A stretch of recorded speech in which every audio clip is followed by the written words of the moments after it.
Bersama mantan Wakil Menteri Pekerjaan Umum Hermanto Dardak meninggal dunia dalam kecelakaan di ruas tol Pemalang Batang Sabtu dini hari. Mobil yang ditumpangi korban menabrak belakang truk yang sedang melaju. Diduga sopir mengantuk saat berkendara.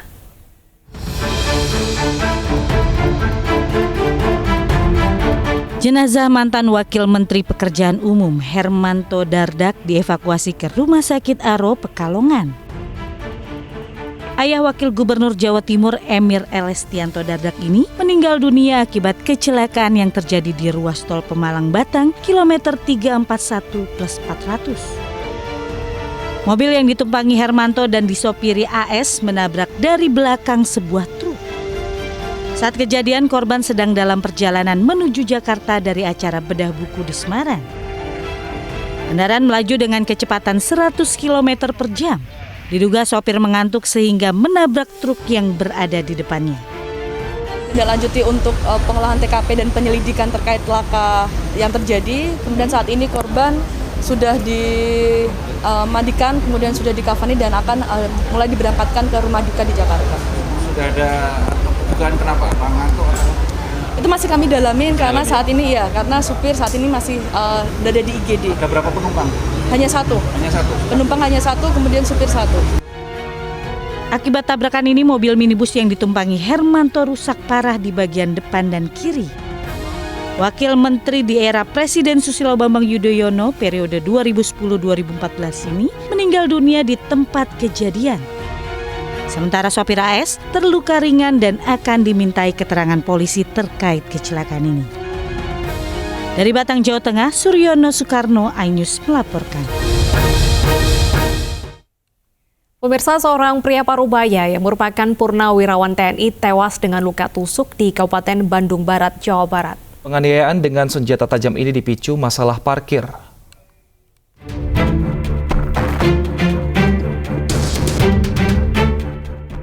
Warga di Jalan Adiwarta, Lembang, Kabupaten Bandung Barat, Jawa Barat digegerkan dengan seorang pria Parubaya bersimbah darah dengan luka tusuk di dalam mobil pick-up Selasa siang kemarin. Sempat mendapat pertolongan, namun korban yang adalah purnawirawan TNI ini tidak selamat. Dari hasil penyelidikan, pelaku penganiayaan berada tidak jauh dari lokasi kejadian dan langsung diamankan. Kejadian berawal saat korban memarkirkan mobil di depan rumah pelaku. Kemudian salah satu karyawan pelaku datang keluar dan menegur agar tidak parkir di depan rumah. Namun korban tidak terima hingga terlibat adu mulut. Kemudian pemilik rumah keluar dengan membawa senjata tajam dan menyerang pelaku sebanyak 5 kali. Jadi dari keterangan yang kita peroleh bahwa korban ini sudah pernah memang memarkirkan di situ kendaraannya untuk membawa anak sekolah di TK yang dekat dengan TKP tersebut. Berarti bukan yang pertama kali parkir di situ? Informasi atau keterangan yang kita peroleh bukan yang pertama kali. Kemudian akibat perbuatannya, pelaku dijerat dengan pasal 351 ayat 3 tentang penganiayaan yang mengakibatkan kematian dengan ancaman hukuman 7 tahun penjara. Dari Bandung, Jawa Barat, Puji Praitno, iNews melaporkan. Untuk mengetahui apa sebenarnya motif dari pelaku, kita sudah tergabung bersama dengan Kabid Humas Polda Jawa Barat, Kombes Pol Ibrahim Tompo. Selamat siang, Pak Ibrahim. Selamat siang, Mas. Baik, Pak Ibrahim, benarkah ini masalahnya hanya karena parkir atau ada motif lain, Pak, di balik penganiayaan ini? Ya, pertama kita menyampaikan prihatin ya dan turut belasungkawa terhadap korban yang mengakibatkan meninggal dunia dari kejadian ini. Memang peristiwa ini terjadi pada tanggal 16 Agustus 2022 sekitar jam 8 pagi, di mana diawali dengan peristiwa korban memarkirkan kendaraan di depan rumah tersangka, kemudian ditegur oleh karyawannya agar tidak parkir. Kemudian terjadi debat mulut antara karyawan dan juga korban. Kemudian tersangka keluar dengan membawa pisau di tangan, di dalam kantong. Nah, kemudian langsung melakukan penyerangan ke korban.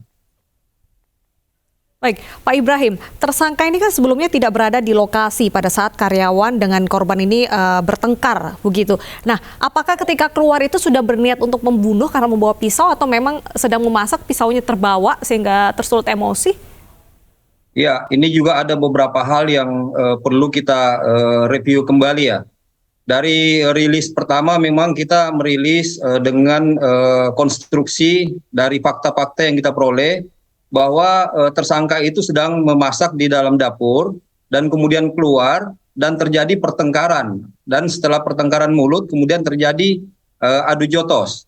Namun dengan pendalaman yang kita lakukan kembali, kita mendapatkan fakta baru bahwa sebenarnya tidak ada perkelahian di antara mereka, tetapi langsung tersangka menyerang kepada korban, dan akhirnya korban berada di atas mobil saat itu, diserang langsung dengan menggunakan pisau tersebut. Baik, jeratan hukum apa yang dikenakan kepada pelaku, Pak?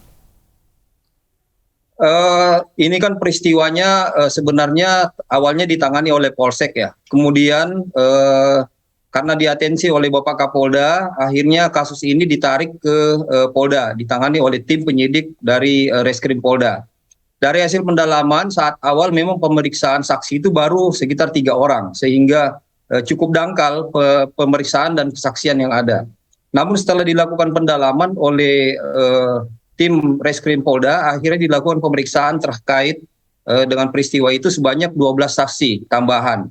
Dan juga kita sudah melakukan pemeriksaan CCTV. Sehingga mendapatkan beberapa fakta-fakta baru terkait peristiwanya. Jadi dari awal pemeriksaan ini, tersangka maupun saksi-saksi sempat berbohong. Menyampaikan bahwa dia awalnya diludahin pada saat sebelum kejadian penikaman. Tapi ternyata setelah dilakukan pendalaman, ternyata tidak ada diludahin tersebut, dan diserang tidak ada. Dari pendalaman yang ada, kita peroleh keterangan atau fakta-faktanya bahwa memang tersangka melakukan penyerangan di atas mobil. Sehingga ini menjadi fakta baru, sehingga konstruksi hukumnya yang tadinya 351, itu dilakukan pendalaman, akhirnya sekarang disimpulkan oleh tim penyidik Polda, menjadi pasal 338 dan 340. Jadi ini junto dari 351 ayat 3, kemudian junto 338, kemudian junto 340. Ancaman hukumannya ini bisa sampai seumur hidup. Oke, lantas sebenarnya hubungan antara pelaku dengan korban ini apakah sebelumnya saling kenal? Tidak, jadi di antara korban dan tersangka memang tidak saling kenal sebelumnya. Keberadaan korban yang di TKP saat itu adalah untuk mengantar anak ke TK di sekitar situ. Okay. Nah, pada saat itu parkir sementara untuk menunggu anak tersebut. Baik, lantas apa pernyataan dari tersangka hingga akhirnya nekat membunuh? Apakah hanya semata karena emosi saja? Inilah yang menjadi penasaran, yang harus kita lakukan pengungkapan ya. Dari awal itu keterangan tersangka menyampaikan bahwa ini terjadi karena merespon adanya ribut-ribut yang ada di luar, kemudian dia keluar. Nah, jadi keterangannya ini menyampaikan bahwa memang terjadi spontanitas, dan ini juga memang terlihat memang spontanitas saat itu. Jadi tidak ada motivasi yang lain selain menyelesaikan masalah tersebut. Tetapi konstruksi dari fakta-fakta dari rangkaian yang ada ini bisa menggiring ke kondisi adanya niat dari tersangka tersebut. Baik, terima kasih Kombes Pol Ibrahim Tompo telah bergabung bersama kami di iNews Siang. Pemirsa, polisi menggerebek praktik perjudian di Sumatera Utara dan Nusa Tenggara Barat. Pelaku judi konvensional dan online diamankan petugas. Hal ini sejalan dengan perintah Kapolri, Jenderal Listio Sigit Prabowo, agar jajarannya ini memberantas segala praktek perjudian. Bahkan Kapolri tak segan akan mencopot anggotanya yang terlibat kejahatan termasuk perjudian.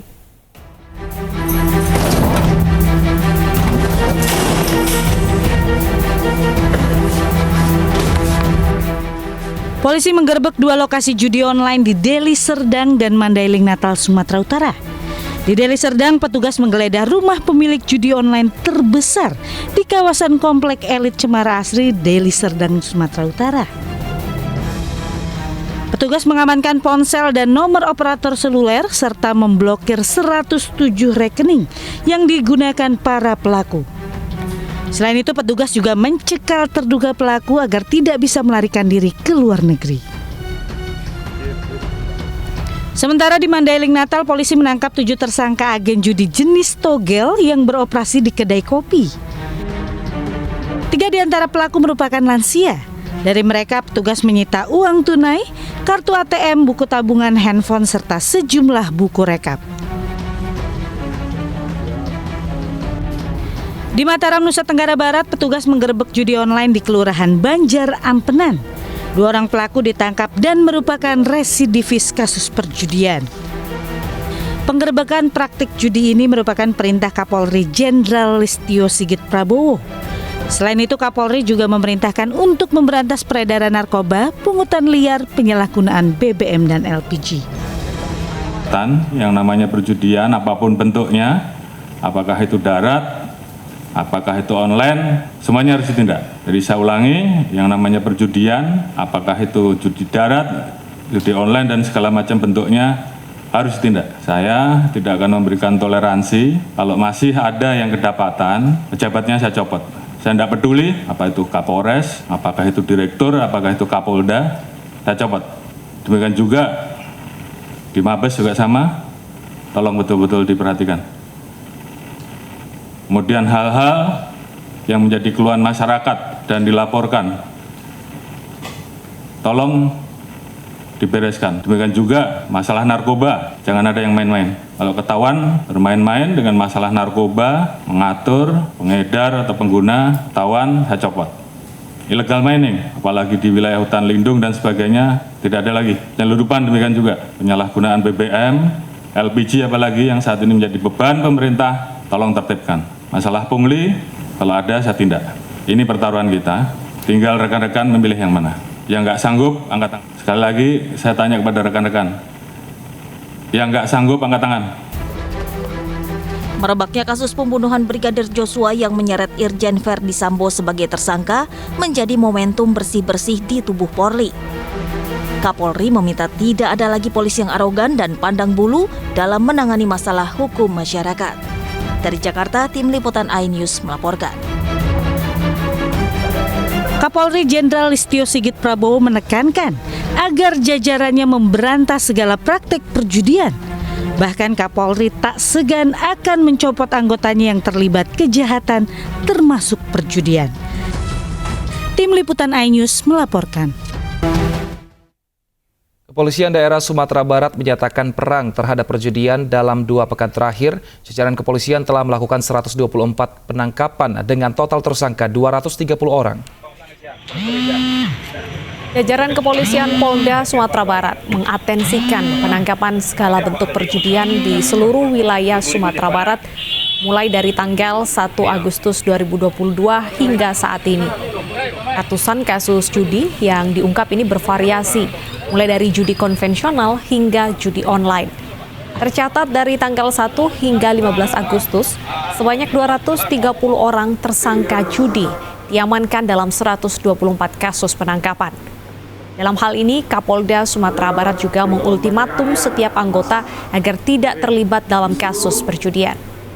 4 hal ini yang menjadi Istri mantan Kepala Divisi Profesi dan Pengamanan Polri Irjen Verdi Sambo Putri Chandrawati jadi tersangka pembunuhan Brigadir Joshua. Kami akan kembali dengan informasi selengkapnya usai jeda berikut.